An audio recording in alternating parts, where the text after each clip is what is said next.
नमस्कार। न्यूज़ डंका में आप सभी का स्वागत है। मैं महेश विचारे। दोस्तों, उत्तर प्रदेश में कुछ महीने पहले हमने देखा कि कावड़ यात्रा के दरमियान वहाँ की सरकार ने, योगी आदित्यनाथ सरकार ने एक निर्णय लिया था कि वहाँ की जो दुकानें हैं वहाँ पे उनके मालिकों के नाम लिखे जाने चाहिए। ये मुद्दा वहाँ पे इसलिए उपस्थित हुआ था कि कुछ ऐसे दुकान थे जो कि फल के दुकान थे या कुछ ढाबे थे जहाँ पे खाना परोसा जाता है। वहाँ पे कावड़ यात्रा में जो शामिल हुए लोग हैं वो जाकर वहाँ पे कुछ चीज़ें खरीदते थे, खाते थे। तो वहाँ पे इस तरह की बात हो रही थी कि वहाँ पे कुछ नाम जो है वो हिंदू नाम तो रखे हैं ऊपर, लेकिन अंदर जो जिनके नाम पे ये दुकान है वो मुस्लिम है। तो इसके वजह से लोगों में एक शक पैदा हो गया कि क्यों ये ऐसे हो रहा है। तो इसके वजह से ये मुद्दा सामने आया था और सरकार ने फिर निर्णय लिया कि वहाँ पे सभी दुकानें जो हैं, उस कावड़ यात्रा का जो मार्ग है या रास्ता होगा, वहाँ पे जो दुकान है उनके मालिकों के नाम उस दुकान पर लिखे लिखे जाने चाहिए। उसके बाद पूरे देश भर में इसकी बहुत चर्चा हुई। ये पूरा मामला जो है बहुत गहमाया था और इसके बाद सुप्रीम कोर्ट में ये मामला गया और सुप्रीम कोर्ट ने उस पर रोक लगा दी। तभी सभी कांग्रेस के जो लोग थे, विशेष रूप से जो इसका विरोध कर रहे थे इस निर्णय का, तो उन्होंने तो एक खुशी जताई और बताया कि ये सेक्युलरिज्म का एक तरीके से विजय हो गया है। अभी हिमाचल प्रदेश में इसी तरह की घटना घटी है। हिमाचल प्रदेश में तो कांग्रेस की सरकार है। वहाँ पे विक्रमादित्य सिंह, ये एक मंत्री है अर्बन डेवलपमेंट, तो उन्होंने निर्णय लिया कि वहाँ के भी जो दुकान होंगे उस पर उनके मालिकों के नाम लिखे जाने चाहिए। तब ये निर्णय करने के बाद स्वाभाविक है उसका स्वागत हो गया। और अभी ये सवाल पूछा जाने लगा कि देखिए, योगी आदित्यनाथ सरकार ने जब निर्णय लिया तब यही कांग्रेस के नेता, जो राष्ट्रीय स्तर के नेता हो, उत्तर प्रदेश के नेता हो, इन सभी ने उसका विरोध किया था।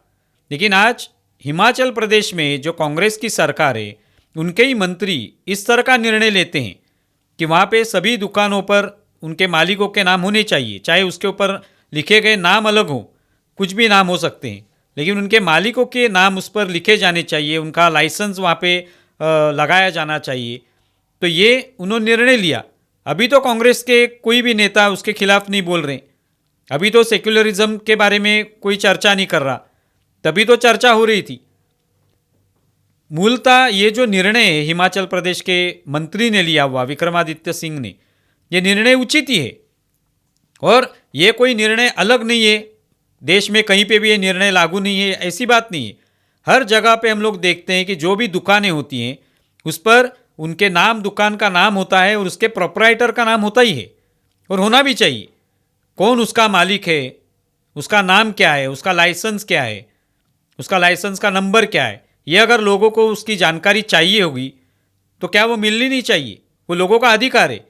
अगर लोग वहाँ से कुछ खरीदी करते हैं, चाहे वो खाना हो या कपड़ा हो, कुछ भी चीज़ हो, लोग अगर चाहते हैं कि वो चीज़ अगर खराब निकले, उसमें कुछ दोष हो, तो वो मालिक कौन है उसका, इसकी तो जानकारी लोगों को होनी चाहिए। तो एक बहुत ही आसान निर्णय है, इसमें कोई अलग किसी ने क्रांतिकारी निर्णय ले लिया है। लेकिन ये योगी आदित्यनाथ सरकार ने निर्णय लिया तो तुरंत सेक्युलरिज्म की बात होने लगी। लेकिन अभी कांग्रेस की सरकार ने निर्णय लिया तो उसके बारे में अभी कोई नहीं बोल रहा। वो सही निर्णय है। लेकिन अभी विक्रमादित्य सिंह ने ये निर्णय लेने के बाद उनको दिल्ली में बुलाया गया। दिल्ली में मल्लिकार्जुन खड़गे हो या कांग्रेस के जो भी वरिष्ठ नेता हो, उन्होंने उनसे बात की कि इस तरह से आप निर्णय कैसे ले सकते हैं।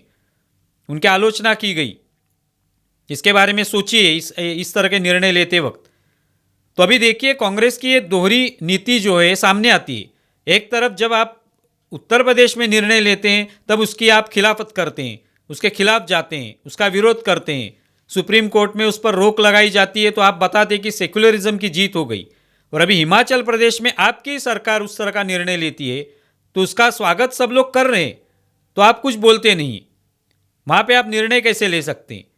बल्कि ये दोनों जगह पे, चाहे उत्तर प्रदेश हो या हिमाचल प्रदेश हो या और कोई भी राज्य हो, वहाँ पे निर्णय आवश्यक है कि कौन दुकान चला रहा है, कौन ना, उसका मालिक कौन है, उसका नाम क्या है, उसका लाइसेंस नंबर क्या है, ये पता होने में कोई हर्ज नहीं होगा। अभी ये क्यों अविश्वास फैलता है? क्योंकि अगर नाम समझ लीजिए किसी दुकान का श्री कृष्ण नाम रखा है और उसका मालिक जो है मुस्लिम है, तो लोग यही समझते हैं, यानी ये इसमें कोई भेदभाव करने की आवश्यकता नहीं। लेकिन अविश्वास क्यों पैदा होता है, क्यों करने की आवश्यकता है? कोई अगर मुस्लिम है तो उसने मुस्लिम नाम अगर दुकान का रखा तो उसमें क्या हर्ज है? क्या उसको डर लगता है कि क्या हिंदू उसमें आएंगे नहीं, उस दुकान में खरीदी नहीं करेंगे? ऐसी कोई बात है नहीं, लोग तो आएंगे ही। अगर दुकान में अच्छी क्वालिटी का अगर कुछ भी चीज़ जो सामान मिल रहा है वो अगर अच्छी क्वालिटी का हो तो लोग निश्चित तौर पे आएंगे। लेकिन ये अविश्वास जो है किसके प्रति है? क्या आप लोग हिंदुओं के बारे में डर रहे हैं कि हिंदू वहाँ उस दुकान में नहीं आएंगे, कोई चीज़ नहीं खरीदी करेंगे? तो इसीलिए ये समस्या पैदा होगी कि नाम लिखेंगे तो हमारा असली नाम पता चल जाएगा, फिर शायद हमारा धंधा जो है खराब हो जाएगा, धंधे में कटौती हो जाएगी, ये डर शायद होता होगा मन में।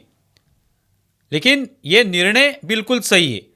तो इस माध्यम से ये पता चला है कि कांग्रेस जो है वो मुंह के बल हिमाचल प्रदेश में गिरी है। अभी एक जगह पे तो वो उसका विरोध करते हैं, एक जगह पे खुद ही निर्णय ले लेते हैं।